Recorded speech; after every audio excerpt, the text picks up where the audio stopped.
Miss Farmer says that that summer, when she wanted to leave the home, she had to call the main house, your house, and ask for your wife's permission. Do you have any knowledge about whether that's accurate? I have, I doubt that it's accurate, and I have no knowledge. Your security staff or anyone else on your staff ever alert you to any unusual incident or event involving Mr. Epstein at the home that we've been discussing? None.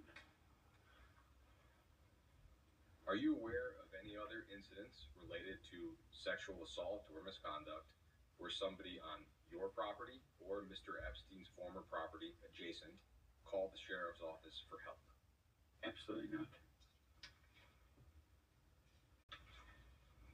I'd like to touch on Victoria's Secret and Mr. Epstein presenting himself as a recruiter. Again, I know it's been discussed earlier. I'll try to cover new ground to the extent possible. I think you had testified that you were alerted to that issue once.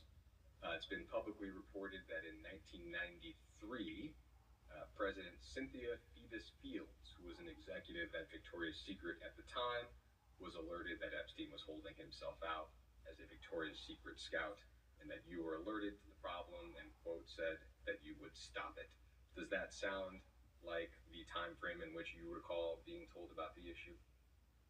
Maybe it didn't.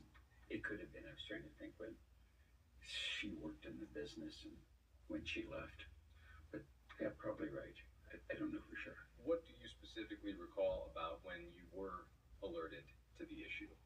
In other words, who approached you and what did they describe specifically?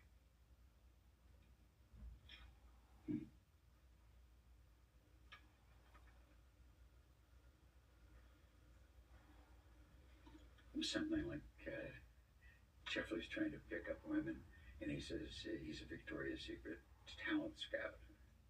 And I said, that's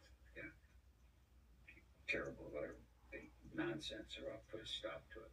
Something like that, because it could be possible, I think, in my memory, but I didn't believe it. But I know I called him up and said, Jeffrey, what is going on? He said, do you think I'm stupid? I said, because I hope not, because if not, you'll be dead. There was a very brief conversation. I remember him being. Now, it really seems like one of the questions they need to ask these guys under oath is whether or not they paid off any of the victims to keep quiet, that they made any private settlement agreements with them. And even though they may have made a private settlement agreement with them, still a crime that needs to be